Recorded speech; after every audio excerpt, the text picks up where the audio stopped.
This show is produced by the Hartman Media Company. For more information and links to all our great podcasts, visit hartmanmedia.com. Welcome to the AIPIS show for accredited income property investment specialists and those who aspire to be. If you're a real estate, mortgage, or financial professional, this is the place for you. We'll explore innovative investment analysis, sales, marketing, and income-generating strategies for the most historically proven wealth creator, income property. Learn from the experts as they show you how to build a better business and a better life. It's my pleasure to welcome Ryan Minekime to the show. He's the founder of REIanalyst. This is a cool software product that can help sort and organize MLS data. It is more of an investor version of a product than, say, Zillow, where you've got to go look at properties one at a time. Here you can look at an overview of the market. So I thought we'd introduce this to you and let you hear about it. Ryan, welcome. How are you? I'm doing great. Thanks for having me. Yeah, my pleasure. You're coming to us from San Francisco, right? That's correct. Good stuff. You started as an investor, and I guess you, like so many entrepreneurs, were frustrated with the available tools and data out there, and so you hopefully made something better, right? Yeah, exactly. So I started as an out-of-state investor, and I was looking for properties in Indianapolis, and I was part of an out-of-state Facebook group, and one of my friends posted in the group a picture of what the product is now, which is basically a massive list of real estate listings, and it included both market estimates and rental estimates. So I was able to use that and quickly filter cash-on-cash return for basically every house within the market, and it helped me actually purchase my first house. So ever since then, we've been working on building this product out even further. So Ryan, yeah, it's interesting to see the data nicely organized like your product does, but when you use the product and try to select the right investment properties, are you strictly going by the numbers? Because it's sort of easy to look at the one that's got the best return, the best rent-to-value ratio, but does that tell the whole story? No, it never does. And so what I recommend doing, and what I personally did the first time I used it, is I basically sort by the numbers. So I chose to use cash-on-cash return, and I sorted by that, created sort of a top 15 list, and then from there moved over to other tools such as Zillow and Redfin and went through and looked at pictures, tried to estimate what I thought the rehab might be, and go from there. And so from there, I whittled that 15 list down to about 5 or 10, and that's what I used to actually make offers on. Okay. And so you're really doing this yourself. I mean, you're just dealing with like individual sellers and listing agents. Is that what you're doing? So I then passed those houses off to my broker, and then had my broker reach out and make offers on those houses. Okay. And again, that's how it started. And then from then we built the company around it to allow other investors to be able to do this as well. Did you, find that, what is it, a weekly MLS report, or how often does it come? Yeah, so we have 3 different options. We've actually just made the one-time download free, so anyone can go to the site. They can choose any city that's available and get that one-time download for free. And then we also have a weekly and a daily version of it, depending on how often you're investing and how many offers you're trying to make, et cetera. And how many cities do you have reports in? So right now we have about 8 cities on there. We're currently in California, Colorado, Florida, Texas, Missouri, Indiana, and Utah. And then we're constantly adding cities as well. Right. And what you said cities then reference states. So they're just some cities within those states, I'm guessing, right? It's actually every city within those states. Oh, okay. So that's a lot of coverage. Tell us about the formulas. Like you've got these various columns of data. It's organized just like a spreadsheet. And in fact, that's exactly what it is. It's a Google sheet. The report comes in. But how do you arrive at some of the numbers? You know, for example, it has list price of the property, and then it has what you guys think it's worth.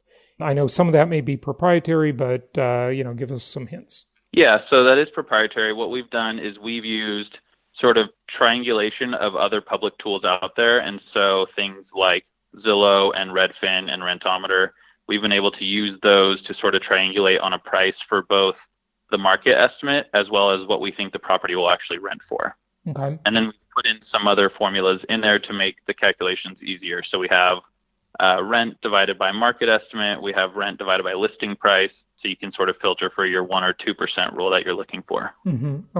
Okay, good. And tell us about the experience of kind of going by the data and, how you agreed with me at the start that the data never gives you the full picture. There's more to it than that. But drill down on that a little bit for our listeners, if you would.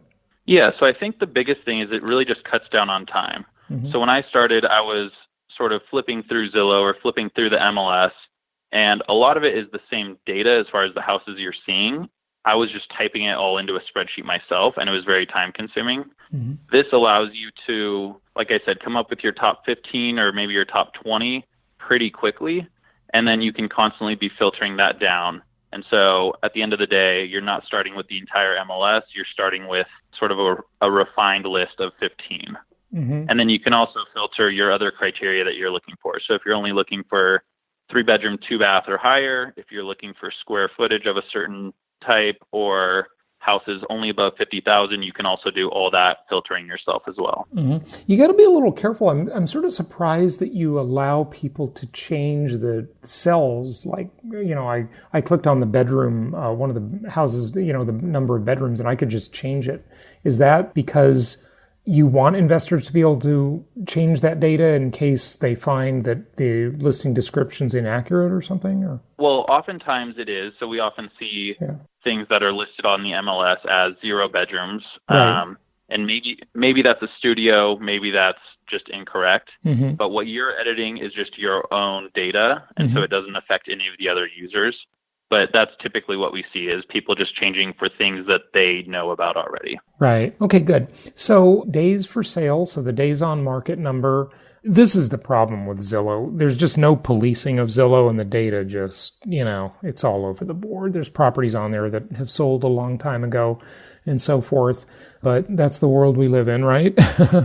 Asking price, market estimate. Now, I notice on a couple of these that you don't have a market estimate, but those are land. They're vacant lots. You mentioned before that you're kind of like triangulating which numbers. The Zillow's estimate I know is 1, and what else? We're using a couple other things. So Redfin gets in there, and then also we use Rentometer to try and come up with the rental estimates. So we use a combination of different things for each of those numbers. Mm-hmm. Okay, but for the market value or the market estimate number, you're using like Redfin and Zillow, right? Correct. Okay. And then the rent, is that straight Rentometer data, or are you using, Rent Range 2 or any other sources? Or? So there we're using essentially a combination of Rentometer and Zillow. Okay, good. What else do you want us to know about investing or using your tool to invest? Really the biggest thing, and the reason I love it is because I used it personally, and I just think it really cuts down on so much time.